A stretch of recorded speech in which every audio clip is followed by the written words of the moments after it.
Now, in a couple of weeks, schools in England and Wales will break up for Christmas. It's a little later in Scotland and Northern Ireland. Many will have managed nativity plays or some other end-of-term pre-Christmas celebration, though not all. I have, however, seen donkeys visiting one school, so all is not lost. Young minds are turning to what they hope they might get by way of gifts. But I do wonder how many will be wishing for just a return to something like normal come January 2022. Dear Santa, can we just have normal school again, with everyone back and no bubbles and no masks? No, probably not, but it's what a lot of parents and guardians will be quietly praying for. And from what I hear, many teachers too.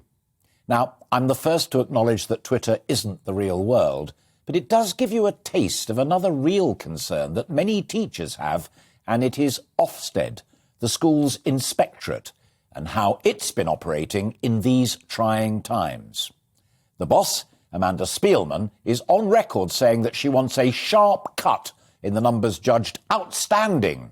Rumours are rife, too, that it's all part of the nudge policies that we talked about yesterday to steer more schools into academy status. But in the here and now, there are certainly increasing reports of the huge disparity between each school's experience of Ofsted since September. Now, to be fair, some say it has been supportive and constructive, but others talk of bullying and insensitive behaviour that takes little account of the pressures of the pandemic, including disrupted learning, staff absences and children in and out of school. There have even reports of heads facing an Ofsted inspection talking to inspectors from their sick beds, and one even leaving a family funeral early to be there for the inspection. This from one of the education talk rooms, and I quote, "Today we spoke to a head teacher who asked Ofsted to defer the inspection this week as she was doing a reading at a close family member's funeral on day one. She also told them that she had 15 staff off with COVID. They refused and downgraded the school from good to requires improvement." So we got in touch with Ofsted and they said, quotes, "We understand the challenges schools are facing and we fully recognise that these are not normal times. But children only get one chance at school. There's been great public concern about the loss of learning experienced by children over the last 18 months. Our inspectors will help parents, government and the wider public understand how schools are managing the current situation and helping children catch up. To do that properly, we need to be on site, speaking directly to staff and pupils. We recognise that won't always be feasible, and we seriously consider any requests to defer inspections. The vast majority of schools that we inspect continue to tell us they value the inspection process, particularly the open and constructive conversations with inspectors." So that's what they had to say. Now, I hear that, but when the concern has even been mentioned at the start of an EastEnders episode, you, Ofsted, have a problem. I'm told that Kat Slater wanted a nativity play, but the teacher told her it couldn't happen as the head is focused on the school's catch-up plans with Ofsted on her back. There you have it. On the performance of the current system, Ofsted said most parents welcome the grading of their schools, and I'm absolutely sure that in that they are right. But what are they measuring, and for what purpose? Coming out of the pandemic, perhaps more effort should be spent on making them better, rather than just telling them how bad they are. You know, the top schools just get complacent, and the bottom ones become disillusioned, with leaders and teachers quitting in droves. Not my theory, the numbers are there, on record. And that helps no one. But it's not just Ofsted, there are even bigger concerns to consider, perhaps one of the most worrying being the issue of safeguarding. It's very much at the fore of national consciousness at the moment, after the terrible case of little Arthur Labinio-Hughes, which has now prompted a government review into his death.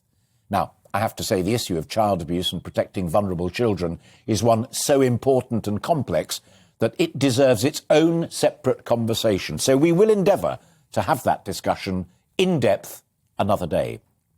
But it would be remiss not to acknowledge that schools do play an important role in safeguarding children, and school closures inevitably leave some children even more vulnerable to abuse and neglect.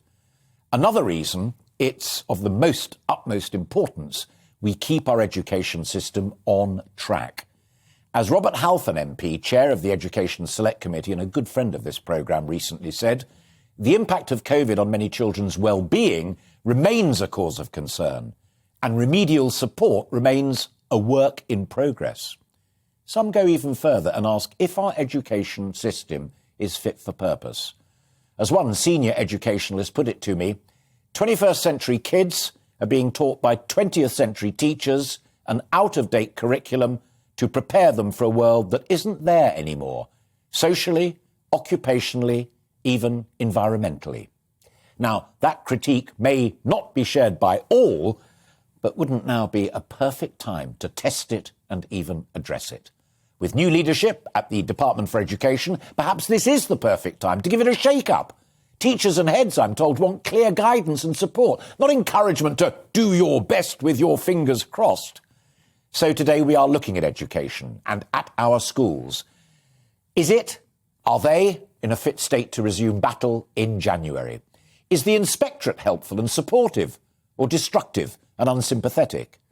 And are you happy, be you parent, be you pupil, or be you teacher, with what our schools are trying to do? I honestly think this might be a one-off chance to have a really fresh think. I'll give you my thoughts later, but I really want to hear yours, and they are already underway and in force. Let me just read this one to you. It's from a friend of mine, Naomi Langford-Wood. I think the main thing is not to tell children that their education is ruined, because it won't help, and it's not true. Their life skills have changed because of COVID. Well-planned, engaging teaching is what they need most.